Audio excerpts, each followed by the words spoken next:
Antonio Tobias Mendez is a Maryland-based sculptor with over 25 years of experience creating significant works of art.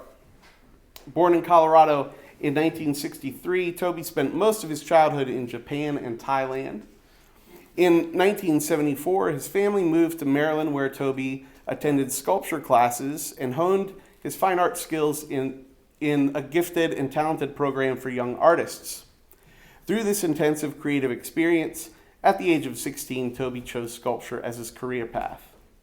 After high school, Toby apprenticed with an Academy Award-winning makeup sculptor, John Chambers.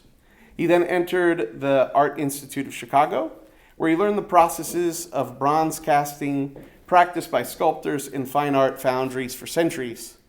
This hands-on technical experience afforded Toby the early opportunity to cast his own work in bronze and to accept his first commissions. Toby also went abroad for a year in Spain, where he studied the techniques used in creating large-scale monuments.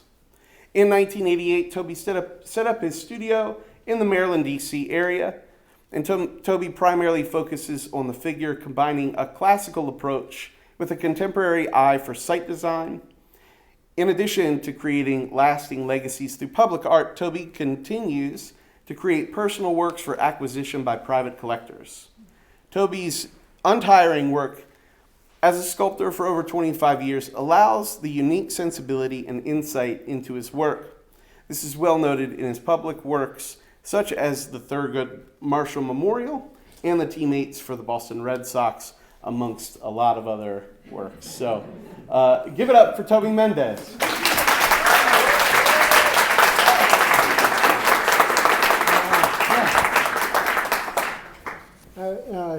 Dee Dee's out front here. My voice is going to carry about this well. I'll try to speak up. There's 2 seats out in front if anybody wants to come up and sit closer, and then I could whisper to you. Dee Dee, when she can't sleep, she has me tell her a story. So that puts her to sleep. So that's what you're in for tonight, is every one of these will put you to sleep. This is me when they delivered the Clara Barton monument that's in Hagerstown, very close to the museum, on their cultural trail. And this was it on the back of the truck, and it gives you a sense of scale. And if you think my head is big, look at the soldiers. It's much bigger than mine. Oh boy. So I'm 61 years old, and I still get emotional when I think about my family. So I'll get that out of the way first. This is the original Mendez family. I'm the kid down in the lower right. That was my dress-up shirt that I would wear to the school dances. This is the summer of '79. So I'm still 15 years old here. And if anybody knows about my dad and Argo, he hasn't gone yet. So that would happen the same time period. And my sister right there is about ready to go off to college. And anyway, that's my family. So the way I started as a kid, I remember seeing the little documentary, Paddle by the Sea. It was based on the children's book. And it showed an Inuit carving a little boat out of wood. And I just thought that was the coolest thing. And it inspired me. The other thing that inspired me was my mother sculpted a little figure of me, and I'd never seen somebody do that in clay. And so that got me interested, and that's when I started playing with clay. In 1974, when I was almost 11, we moved out to where Dee Dee and I live now on Frog Eye Road, just in Washington County. And in that summer of '74, 50 years ago, we built this log cabin from the trees that were on our property. The only power tool we had was a chainsaw, and we had a 4-wheel drive Scout vehicle, no running water, no electricity. And in the summer months, those 2 months, we built this log cabin to get under roof before the winter set in. And if you know, of course, about my dad's story, if you read his autobiography, Master of Disguise, he doesn't really talk about this part of his life. We would spend the weekends building, and that's when I really started to learn how to work with my hands. And my first lesson was he handed me a shovel, and my brother and I dug the holes for the piers for the foundation for this.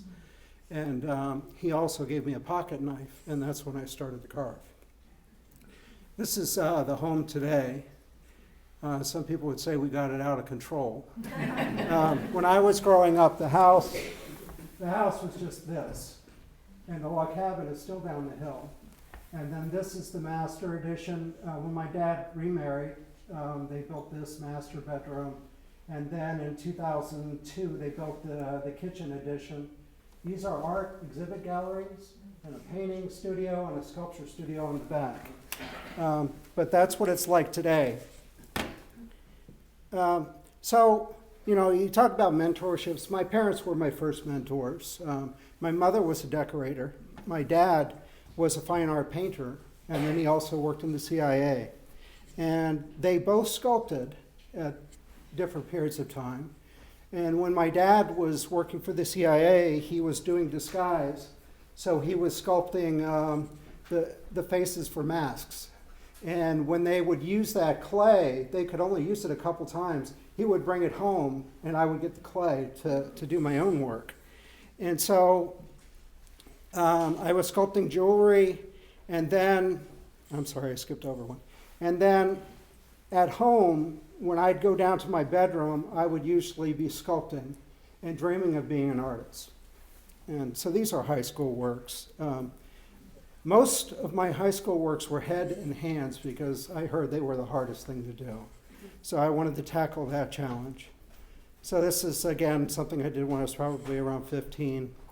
And in the summer, this summer, I did a sculpture, you'll see it a little bit later, of a Viking's head. And I didn't have time to fire it, so I asked my dad if he would demonstrate how to sculpt a head in terracotta to be fired. And so this was his demonstration. He sculpted a portrait of me. He did it in a day or two, probably in a weekend. And then I took that lesson and went ahead and started sculpting this head. And this is when I decided to be a sculptor. So I was about 15, almost 16. This is Bjorn Borg. My father took me to an art show of sports art that was at the American Museum, or the Portrait Museum. And it was in the late 70s. And I was trying to figure out what I was going to do as a career, and I thought, how about a sports artist? Like maybe work for Sports Illustrated, being an illustrator. I wanted to do fine art sculpture, but how do you make a living at it? And that was a big question. This is kind of out of order. The same shirt, same summer of '79. That's my mother on the right. And my first art show. This was in the Gifted and Talented program. At that time, Goucher College was hosting that program. That program originally started up in Emmitsburg at what was St. Joe's College. And that's where I took my first sculpture classes from a guy by the name of Dennis Sherrill, who taught in the Frederick Public School System. He was a great sculptor. And in those summers, I had 4 summers, 2 weeks at a time. You were in like a college environment, stayed on campus with hundreds of other artists, performing, visual. It was heaven for a kid like me.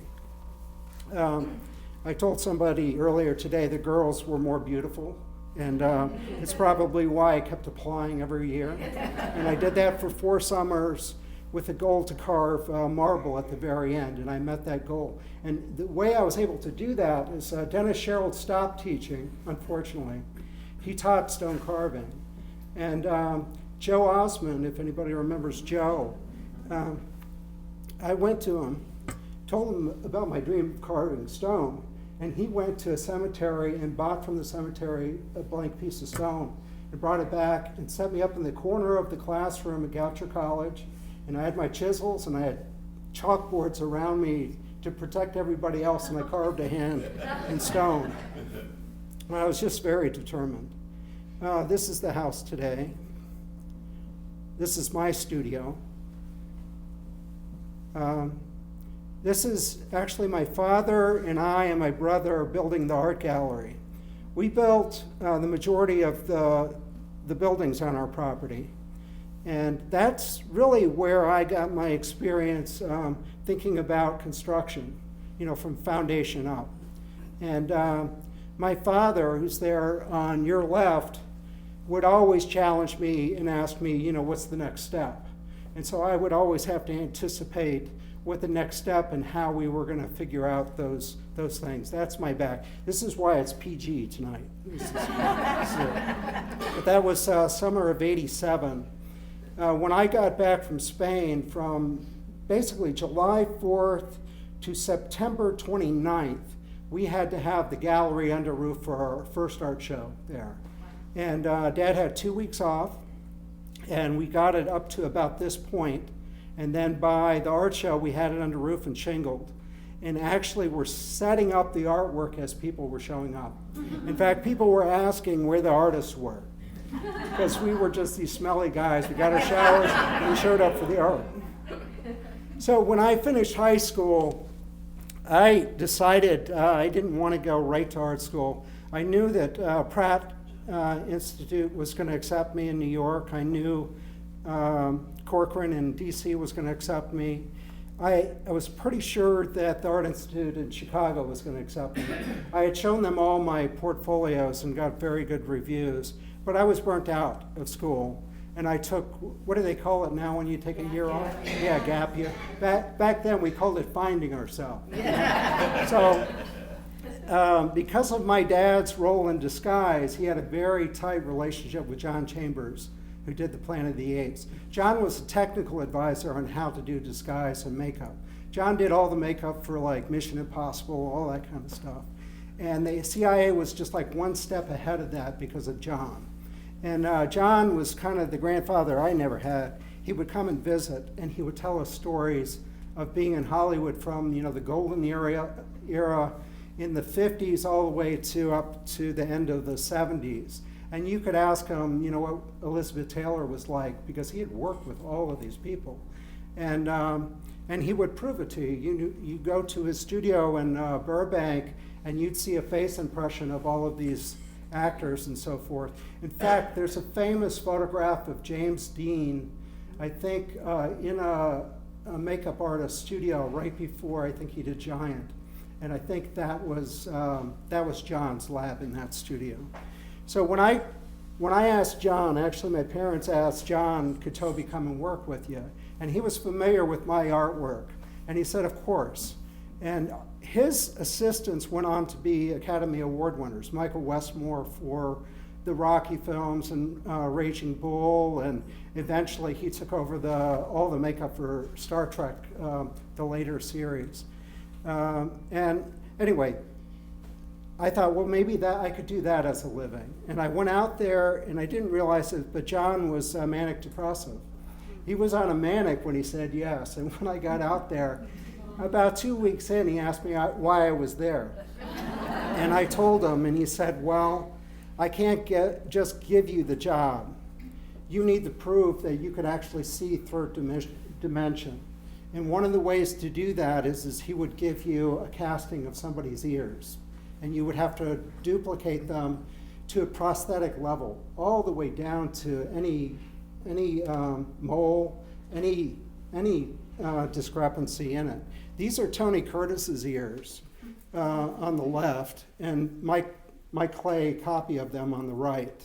And I actually had a job in an old folks home as a nursing assistant orderly. I would work the night shift. On my days off, I would work through the night in my little apartment on these ears. And the only good light in my apartment was the bathroom. And I would set a piece of glass on the sink and sit on the toilet with the lid down, and I would work through the night on these ears. And when I started off, John would look at them and he would say, well, they're a work of fine art, but they're not functional for what we need to do. You're 100 miles from home. When I got to this point, he said, you're 1 mile away. He was a great mentor. He said that last mile is like 20 years of experience. So I got the job. And so this is actually somebody else's sculpture. This was by Terry Smith. If anybody remembers Carol Working, who used to be the director for the Arts Council, her cousin was Terry Smith. I didn't know that. I didn't know Carol. Terry Smith was Otis, the town drunk from Andy Griffith Show. Hal Smith, Terry was his son. So I would hear all these great stories. This is John Chambers' lab, and this was a prosthetic for the TV series The Greatest American Hero. And I'm dressed in my orderly scrubs right there. But that was me at roughly around 18.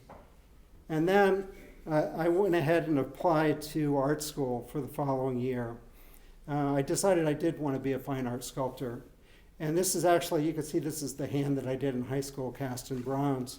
When I went to Chicago, actually I ended up deciding to go there because Pratt was more of a graphics art school, and I wanted to be a sculptor.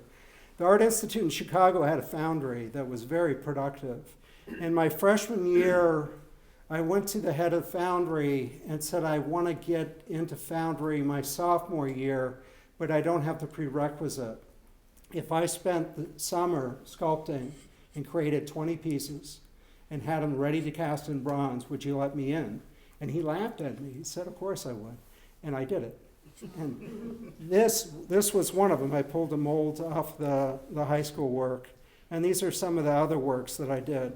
So because I had a jump on all the other students, I had molds already, some waxes already to be cast in bronze.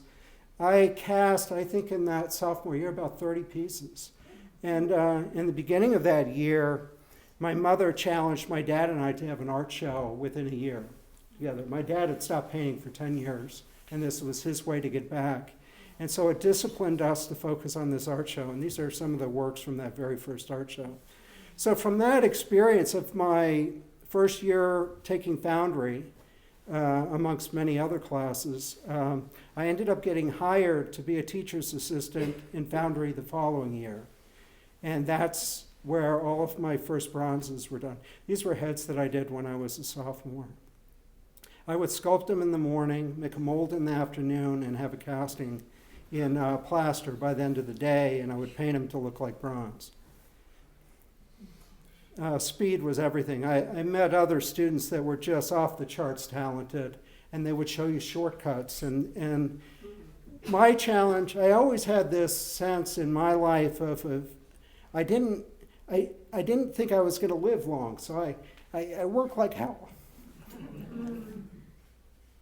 So at the end of, I think my junior year, there was a phone that rang in the foundry. I was working there, and I picked it up, and it was the head of the multiple sclerosis nonprofit in Chicago.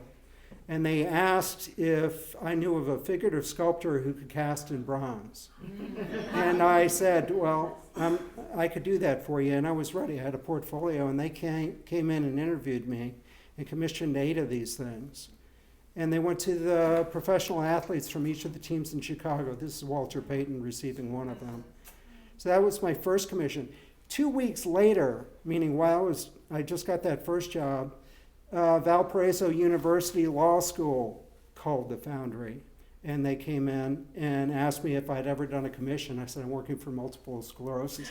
I just got hired 2 weeks ago, and I got that project. So I was doing 2 at the same time. And at that time, my best friend, Jose, who was from the north of Spain, invited me to be his assistant in Spain to create a huge monument. So I went to Spain for a year. But around this time, I was doing a lot of smaller commissions, building up my portfolio. When I came back from Spain, I was ready to sculpt life-size figures, and that's when I began doing that. And so really my rush in the Art Institute is I figured out 4 years to figure out how to make a living. At that time, art schools didn't have marketing classes. They didn't have business classes. They do now. But back then, it was like, why are you thinking about business? Why are you thinking about money? Just do your art. And I was thinking, I have 4 years to figure out how to make a living at this. And so I started showing with my father. I started doing small commissions. I had that sense of anxiousness so that when I got out, I wouldn't have to get a real job. So this is a portrait of Macaulay. This was a commission.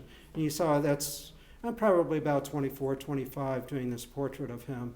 And I did it from life, which was a trick. Macaulay wouldn't really sit still. And when I started out, I put a TV behind me. And then towards the end, his mother would read to him. And we had a rhythm. When I looked at him, he looked right into pose. And sometimes I would have to give him a 10 count so that I could see a detail of an eye. And then I'd go back and work on the portrait. But that was the result. Actually, this is Joan, who's in the back of the class here. But this I did towards the end of the 80s. And it's a 3-foot figure. And this is the bronze casting. So now I was using a foundry in Baltimore. I had finished school and started a relationship with that foundry. And I used New Arts Foundry for, 35, 36 years before they finally retired. Just right before COVID, they retired. But these are just some of my gallery works. Just independent works that I was selling. And we were doing pretty well with these shows. We'd have 2 a year, and we'd have a couple of hundred people come to the shows out at our studios. And this was an edition I did called Baby's Breath. Around this time, I was told that the Navy was hiring sculptors to do bas-reliefs. And I thought it was sculpting ships for offices or something. I had no idea it was the U.S. Navy Memorial in D.C. And they interviewed me. They looked at that picture of the baby, and they said, "This is why we hired you. And you want to see the site?" And they took me over to this job site. Then it was under construction, and it was the U.S. Navy Memorial. So I ended up working and doing 3 bas-reliefs for the Navy Memorial. That's actually my father in the background. He's probably 20 years younger than I am now. But this is the first bas-relief, Navy Medical Corps. And the subjects in this, the doctor is my father, the nurse is my sister, the midshipman in the middle is Charles Crome, who's actually towards the back here. And then my brother is all the way to the left, and my brother-in-law is all the way to the right. So the second one that I got was the Wilkes Expedition, Antarctica. This project really taught me about research. It was brutal to get through reviews. And I ended up working with the Navy Archives, and I would go in and do my own presentations because I found out when the art representative from the Navy, the consultant represented me, if they asked for a change, he would say yes. And I would back up my decisions with the archive material. Around this time, I was really hoping to get a large-scale commission. And the Billie Holiday had been unveiled in Baltimore, and I thought I could do a warmer version of her. A little bit arrogant, but I ended up doing this 2-foot version, really hoping to get a project. Around that time, there was a committee in Hagerstown looking for a sculptor to do the Clara Barton Memorial. And I couldn't get much of the time of the day with them because I was only a year or 2 out of art school. And anyway, they moved on and the project died. But I set this sculpture up in the bronze foundry so that when they walked into the foundry, they saw this work when they were interviewing the foundry to find a sculptor. And the owner of the foundry was pitching me, but anyway, it faded away. And around this time, I did the Aaron Carey Memorial, which is up at Mercersburg Academy in Pennsylvania. I'm going to kind of skip through some of these quick. What was that again? What was this one? I didn't. It was a memorial to Aaron Carey. It's called Forever Young, and it's at Mercersburg Academy in Pennsylvania. It's a 3-foot version. And right around this time is when I got the oyster tonger. I was 29. The economy at that time was terrible. This is in 92-ish. And work had dried up, and I actually applied to American University to go to the graduate school. And then in the spring of that year, I got notified by my gallery in DC that they were looking for a sculptor for the oyster tonger. This is at Anne Marie Sculpture Gardens in Calvert County, Maryland. And it's their centerpiece as you drive into the garden. And so I was shortlisted. And I had the advantage that nobody knew me, meaning my competitors, so they ignored me. And when we went to the orientation with the 5 sculptors, like male dogs all sniffing each other and being very competitive, They were talking to each other but ignoring me, which was kind of cool because I could ask them a question and they would spill all the beans of how they would go about doing their presentation. So I was getting the sense of what the quality of their presentations were going to be like. I had also seen in the foundry their maquettes, their models. So I knew what their abilities were in design presentation. And I was out of money, and my father's name is just like mine, and he gave me a credit card that had a $5,000 credit on it. And he said, "This is it." You know, so I spent a fortune, the $5,000 on creating my maquette. This is my presentation maquette. And when I was designing this, I formed a committee. Maria Barbosa, which is a Frederick name, a wonderful artist, wonderful landscape designer, and a couple other people, an illustrator who illustrated for architects. My father was on the committee. And really, they were my devil's advocate. I would bounce ideas off of them of what I was thinking. The original design for this was going to be much more formal. And I realized it needed to be more organic. So my father encouraged me to look at Japanese landscape gardens. So I started looking at Japanese gardens and looking at like Noguchi and so forth. And the ice forms are really inspired by Japanese design. It's very organic. And the idea of this fountain, when it fills up, it goes all the way out to the edge of those islands. And the islands of ice, which are made out of granite, are the bridge to get to the boat. The plumbing is all hidden. I work with Charles Crum, his family of plumbers, and he's also a great artist. And he and I worked together to design the plumbing that went through this thing. And I went in and did the presentation, and my competitors noticed me, and I ended up winning that. Trying to get a large-scale monument like this is like trying to buy a house without having ever had a credit card. I mean, it's just impossible. Somebody really has to take a chance on you. So this is part of my presentation, meaning that's the maquette photographed as how I saw the final design. And that project set the course for the rest of my career. I'm going to show you really quickly some images of how I worked back then. Very traditional, working in potter's clay, doing a half scale, which is in the back corner, and then the full scale in the foreground. Sculpting the legs first, then to the torso. It's about a ton of clay. And then here's the head of the piece, and it gives you a sense of scale. And I did this in about a month.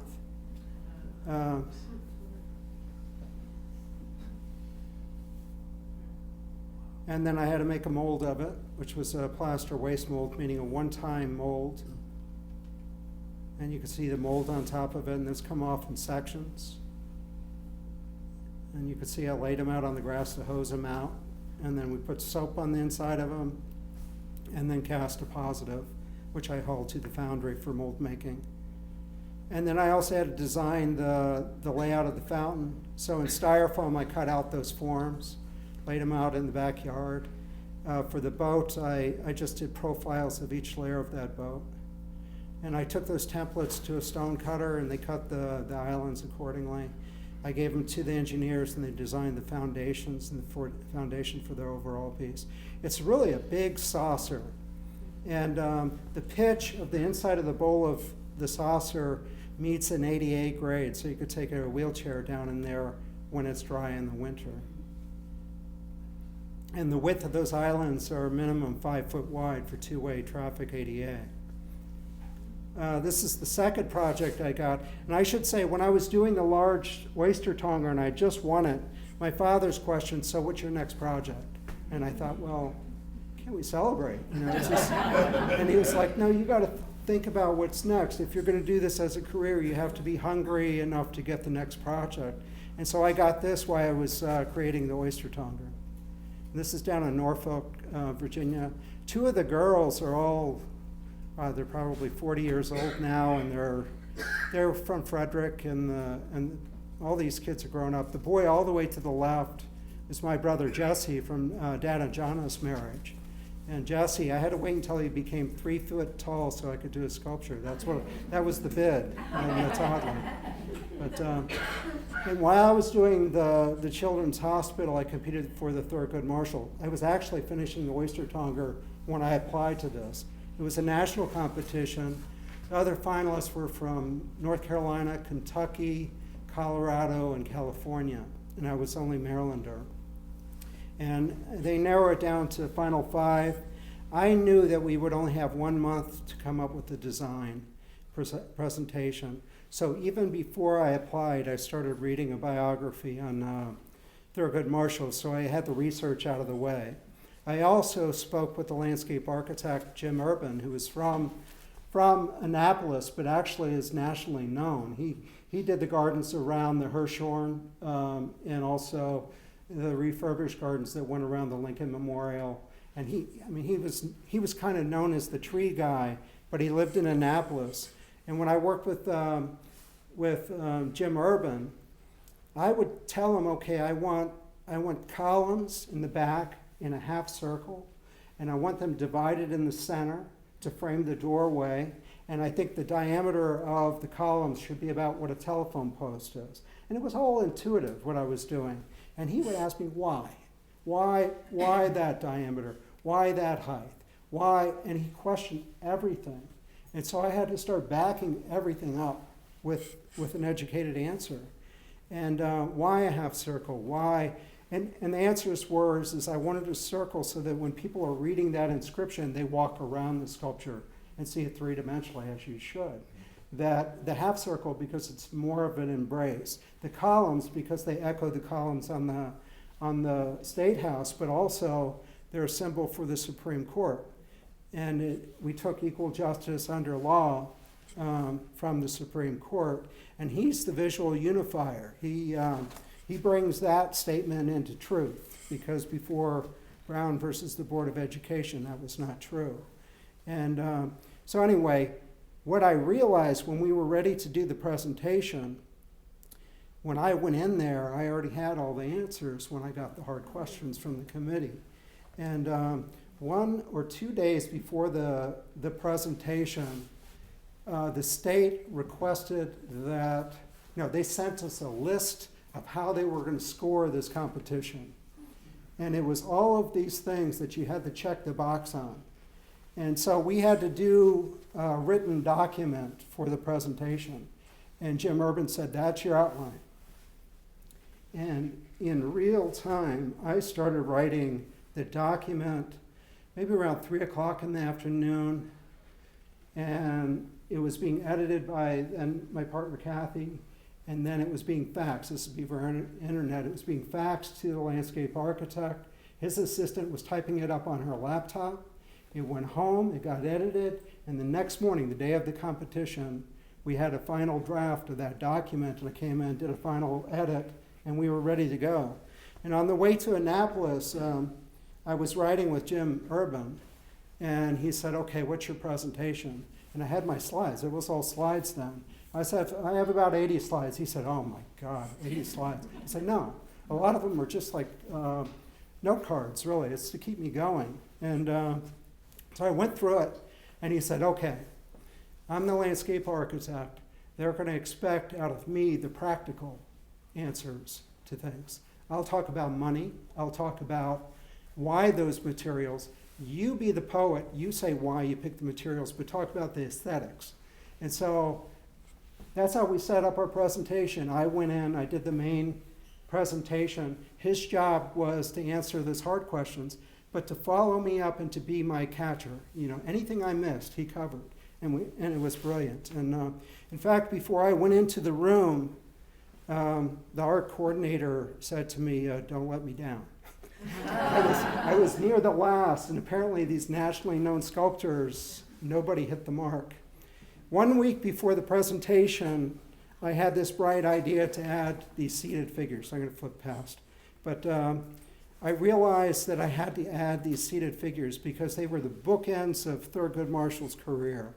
Brown versus the Board of Education, which was Plessy versus Ferguson when it finally went down in the 1950s, but his first case was in the 1930s, which was Donald Murray.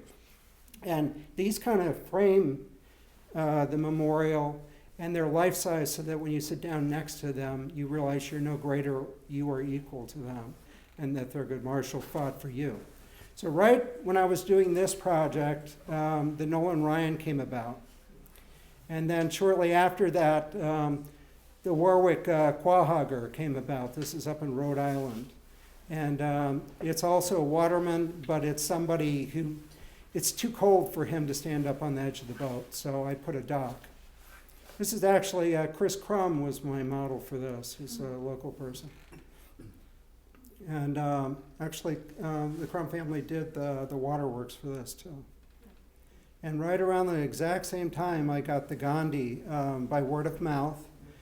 People had seen the Thurgood Marshall. So now I'm starting to get projects from either the Oyster Tonga or the Thurgood Marshall. And they kind of fed the rest of my career. So the Gandhi, which is up in Long Island, New York. I'm going to move along. This is the C&O Canal mule with the handler. This is up in Cumberland.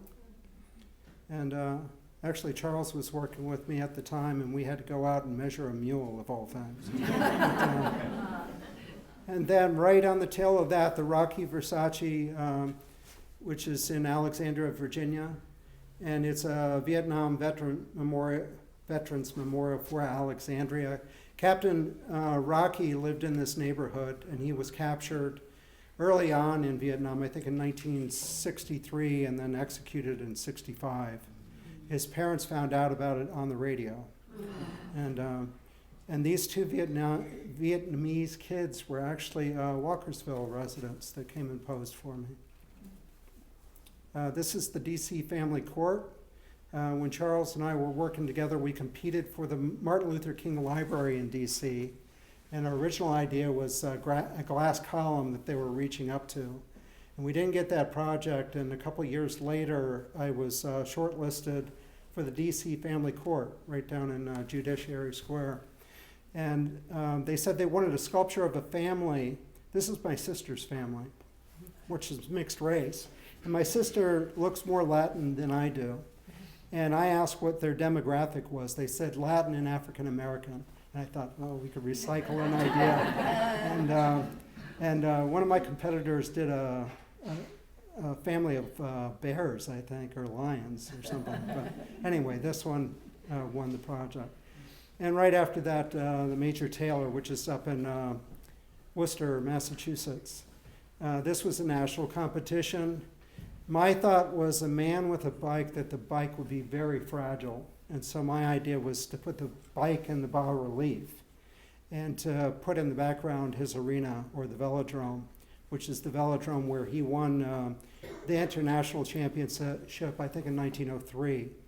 And Major Taylor is kind of making a comeback. There was a whiskey ad about a year ago that featured Major Taylor, and Chicago is asking to do a second casting of this for Chicago that hopefully will come to be.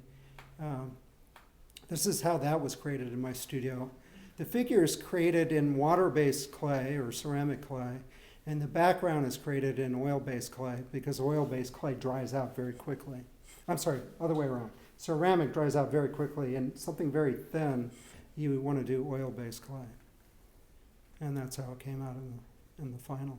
But even the model for this, if you folks remember, there was a movie called Breaking Away, which was the Little 500 in Indianapolis. Not Indianapolis, Indiana. I went out, and the model for this was on the Major Taylor race team, and he was the exact height and had the same thighs as Major Taylor. And so he posed for me in Indianapolis for this project.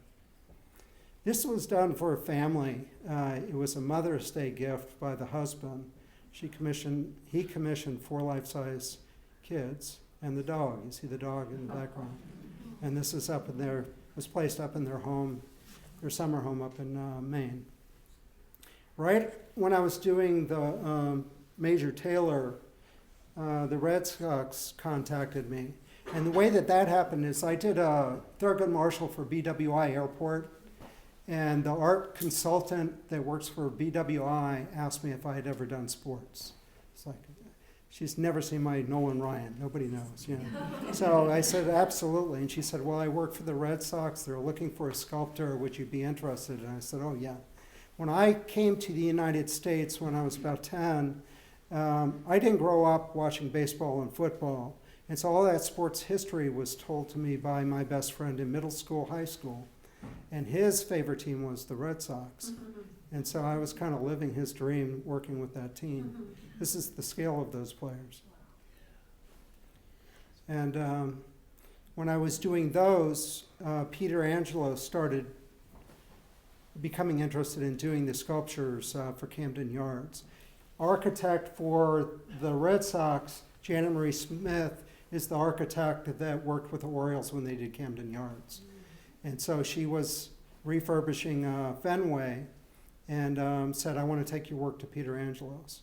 So this is Ted Williams, very young. This is 1945. Dom DiMaggio, which is Joe DiMaggio's brother. And I don't have the other pictures, but Bobby Dorr and Johnny Pesky. This was a project I did in Grand Rapids, Michigan. They hired me because of the Thurgood Marshall, because I had worked with projects that were culturally sensitive, like Thurgood Marshall, Gandhi, and many others. They thought I would be great to work with the Native American community. And so I took this design presentation to Grand Rapids for a presentation. Let me show you the process. So there's detail. This is the model that posed for it as a Native American. And when I went in to do this photo shoot in the museum up in Grand Rapids, the first thing they did was they lit up their sage to purify the room, which set off all the museum alarms and smoke alarms and so forth, and all security kind of came storming my photo shoot, and like, I didn't know. But then, anyway, when they started dressing the model, they started putting things on that would be like contemporary with like Lincoln, like a stovepipe hat. And I was like, hold on, this is 1836. We got to start removing stuff. We got to get down to kind of basics, and this is what we ended up with. And the subject is Native American, but on my flight out there, when I arrived, I learned that he was half Scandinavian. And I hadn't seen him yet, and I was like, oh my gosh. But anyway, he worked out fine. But this is the 2-foot version, so it's this big with all the details and all my research.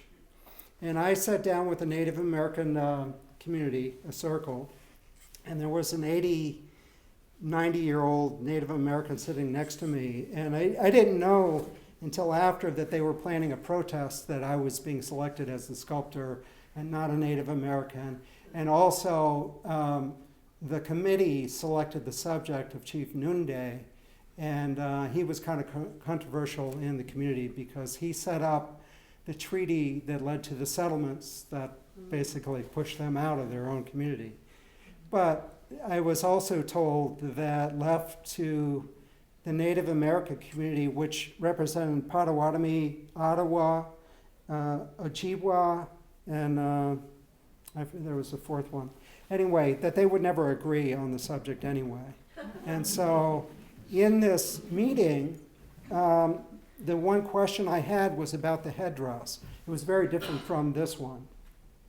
And I said, it's what I found through my research. And the elder asked me if I knew the significance of the feathers. And I thought, oh, they're just trying to set me up. I had an answer. And I said, actually, I think I do, but would you tell me? And the elder said, well, I don't know, but there is a significance. And I said, okay, all right. So, and then they said that the headdress needed to be more woodland tribal from that region, which was like a floating feather, almost like a floral arrangement. And the feathers are tied to the center of the cap and they blow around, just like very organic. And the feathers could be any feathers.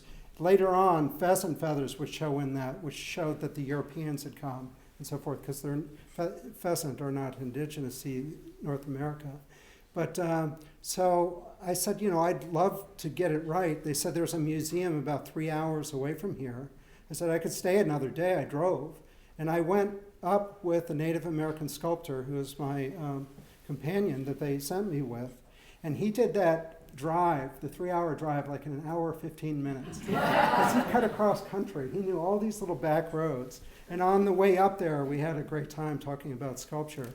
And I got my research, and the committee stopped the protest and let me do it. This is a new way of enlarging that I've been using now for almost 15 years.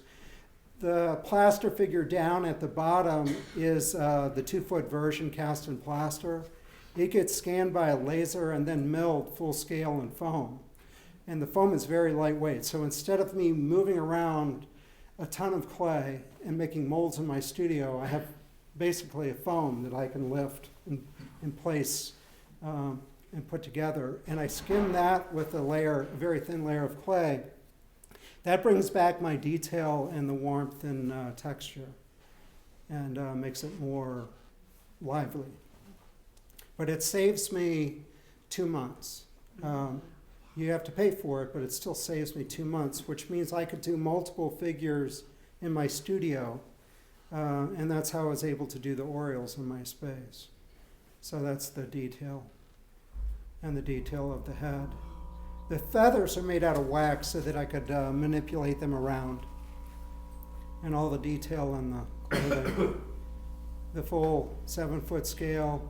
And then an image of the 2-foot next to the 7-foot, just to show detail. The only change I made was I broadened the shoulders just by about a 1/2 inch. That was the only change I had to make. And that's the full-scale bronze. And right around the same time, the Miami Dolphins got in touch with me. The CEO of the Dolphins used to work for the Red Sox. He heard I was doing the work for the Red Sox. He called me up as the staff from the Red Sox were showing up at my studio. He said, "This is Mike D from the Miami Dolphins. I know you through the Red Sox." I said, "You want to talk to them?" I thought he was trying to get, he said, "No, we want to do Don Shula and we want to do him for the Super Bowl. The thing is you're only going to have like three months or 4 months to do it. A project like this usually takes 1.5 years minimum." And I said, "Okay." And I had a full-time assistant, Gavin Gardner, who's from Frederick, worked for me at that time. And then I hired another assistant, Aaron Ebby, who came to work with me. And so there were 3 of us. And originally, because of time, they wanted me to sculpt the 2 standing figures in bas relief, very high bas relief, and they would be connected to a granite column. And the figure of Shula would emerge out of that. And I really wanted to do it 3-dimensional. And I had gone down to Miami and did a photo shoot with 2 football players from the team holding up an assistant to be Shula. And so I had all the research material ready. And they nixed that. They were going to do the bas relief. I started on the bas relief. I had 2 assistants. And realized we only had 3 or 4 months to do this. And I just killed 2 weeks. And I got a call on Friday, and they said, "We've changed our mind. We want to do it 3-dimensional." And I thought, how am I going to do this 3-dimensional in that period of time, which usually would take me 1.5 years? And my 2 assistants had this idea. My maquettes come apart in different components. So the 2 figures would slide apart from each other. And then Shula sits up on the chest of one of the figures. And they had this idea, if I made the heads removable, one of the assistants could start roughing out the portraits in scale. One assistant, Gavin, would sculpt one figure anatomically. I would sculpt the other one anatomically. Then I would take Gavin's and I would sculpt all the drapery on it and hand it back to Gavin, and he would start to do the numbers and the lettering on the back. The other one I would do the drapery. So in a week, we had the 2 standing figures ready. And Shula, I sculpted him over the weekend in the 2 days. And then I got the heads back and I did my style of the heads on the heads. So in 2 weeks, we had the maquette done for a review. And the guy from, he was the president of the team at that time, came out to review them on a Friday. And he looked at them, and they had chosen for the guy with the helmet is Al Jenkins. Al Jenkins was a utility player. Nobody knows him. There were only 2 pictures I could find of Al Jenkins. One was a reunion of the '72 team, and one was his card. That was it. And they had a player, Larry Little, who was a Hall of Famer. So originally, sculpt Larry Little, he's a Hall of Famer. And Nick Bonicani on the left, and of course Shula. So I got these likenesses of all three of them. On Friday, they said, you got to change Larry Little into Al Jenkins by tomorrow. I'm like, okay. And Nick Bonicani is too tall. I had sculpted his head up above his shoulder pad so you could see him a little better. The nice thing of a removable head is I could just squish him down. And so I had one guy fixing the hair on Nick because I was doing this. And I got Al Jenkins, the two images I could find online, resculpted Larry Little's face, gave them to Gavin. Gavin had to change the numbers and the lettering. And we just tag team. And by the end of the day, that following day, Saturday, we had the next review. They gave us a blessing. And the enlarger, instead of taking a month and a half, they did it in 3 weeks. Oh, wow. They put on 24-hour shifts and worked through the night. And the foundry did it. We got it done in 3 months. And we had it done for the Pro Bowl, and they hosted the Super Bowl. So this is actually at the time of the unveiling. I don't think I could do it again because the foundry had to be perfect and the enlarger had to be perfect, and that's all changed. So this is the maquette on the left, the full scale on the right. That led to Danny Thomas for St. Jude. So Danny and the Children, that's on the St. Jude campus down in Memphis. This is the unveiling. You can see Marlo Thomas. There's nothing more unnerving than having Marlo Thomas talk to you on the phone because of her voice. It's very weird. It's like the TV's talking to you. This is the unveiling of that. Here in Frederick, the John Hanson that's in front of the county courthouse downtown. I had a reenactor from Williamsburg pose for this in his clothing. That's how I did the research. And then we went on to the Orioles. And again, the Orioles, I think I had a year and a half to do 6 figures. Gavin was still working with me. Aaron came back every once in a while to help. But with that phone process, I could do 2 at a time in the studio. And these were all based on different images from the Orioles. I have about 5 minutes left, and I have about 13 years more to cover. So I don't know how anxious everybody is to get out of here. I'll go quick. But working with the Orioles was a dream. Out of the 6 players, I saw 5 of them play, or when they were active. Frank Robinson, this is from 1966, and it was based on a Life magazine photograph. And what was wonderful is meeting the players and having their families review it and so forth. The hard thing is that each of these sculptures had like 12 reviews. Usually I get 2 reviews, but everybody looked at this. Their swing coach, or batting coach, Terry Crowley reviewed this.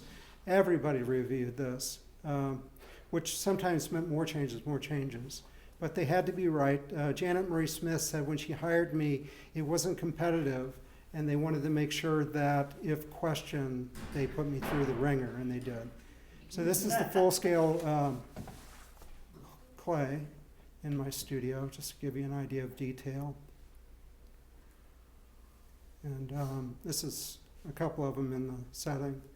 This is Earl Weaver, taken from photos. The guy in the background in the orange shirt volunteers at the Weinberg Center. He used to be their tour guide down at Camden Yards. I ran into him at the Weinberg. But anyway, there's Earl. These were the players I grew up watching. So they were some of them were heroes and so forth. Earl I always liked because he was short and he made it entertaining to watch. And he was like that as a subject. He would kind of bitch and moan about, some things. Like he felt that I had his neck a little too thick. And he was asking a woman at the foundry, do you think he's made me too thick in here? And I'm like, Earl, you're looking up underneath of your neck if you look at it from behind. And I told him I would fix it, and I did a little bit. It was very funny. Yeah, that's the first unveiling. Eddie Murray at the time was going through a terrible custody battle over his kids, and he also went through inside trading issues with Wall Street. So he was having kind of a nightmare in his private life, but he would come to these unveilings, and that was his respite, seeing his friends, the other players. He was really good friends with Brooks, and Eddie would always seek me out, and we sat next to each other, and he was a very kind guy. This is the Jim Palmer. When I was doing this project, I think this would be one of my last long stories, but when I was doing this project, Mr. Angelos, who was paying for the whole thing out of his pocket, was worried that the public wouldn't like them. And on a Friday night at 8 o'clock in the evening, now you have to know that Peter Angelos was a trial attorney, and he worked for the unions. He was a tough guy. And he and I had this polite argument for about an hour, going around the room, and I almost got fired. And he finally said, if we are embarrassed, it's going to be me, Angelos, meaning Angelos, and the architect who are going to get blamed. And I said, no, my name's on him. I'm proud of it. And he said, there's only one guy that we need to come in unbiased with a really good eye to give Toby a review, and it's Jim Palmer. Problem with Jim Palmer, not personally, the problem with Jim Palmer is that this whole project was a secret, and we couldn't tell the public we were doing it. And Jim Palmer is notorious that he can't keep a secret. And so Jim Palmer didn't even know that we're going to do a 7-foot figure of him. Actually, only an 8-foot figure of him. And so on that Friday at 8 p.m., Jim Palmer was told to come into Camden Yards the next day to meet with a sculptor who's doing a sculpture of all of their Hall of Famers, including him. So he came in just like, there's going to be a sculpture of me done at Camden Yards, and I've got to sit down with the sculptor, and I don't know why. And I asked the architect to make sure that Palmer didn't know any of the critical feedback from Angelos, that I came in cold, and I would set up good lighting, because it was terrible lighting in the office at Camden Yards, and I would work one-on-one with Jim Palmer. And so he came in, I told him what we were going to do, and, I'm spinning too, because I have a little bit of, this is Jim Palmer, and but I've got to do this job. And I bring him in, and I said, I'm going to unveil 3 of the sculptures, and you're going to tell me what I need to change. And he's like, I don't know that I could do that. It's all right. And the first one was Earl Weaver, which he had a contentious relationship with Earl through his career. And he looked at it, and he said, the likeness is really dead on. I think his legs are a little long. And I said, you're going to tell me where. And he said, I don't know that I could do that. So I showed him profile photos of Earl Weaver. And he said, it's in the legs, but it's more in the thighs. And I'm like, okay, I could fix that. Fortunately, with his pose, his armature, the skeletal system going up through him was straight. So I would just have to cut little beads out of the necklace and just slide him down. So that's how I fixed Earl. And then the next one was Brooks Robinson. He said a little more of a smile, more apple cheeks. And with Frank Robinson, just kind of chisel his face up. He's more handsome. And I'm like, okay. And I had 1 week to do it. And the next week he came back in. I had made all the changes. He comes in, and I unveil Earl, and he looks at Earl, and he goes, "Nyeh, nyeh, nyeh, nyeh, nyeh, nyeh." I said, you got Earl? And he looked at the others. He says, you've got him. And what I realized with Peter Angelos is I was meeting with him at the very end of the day, and he was 83 years old, and it was on a Friday, which I know from my father, you never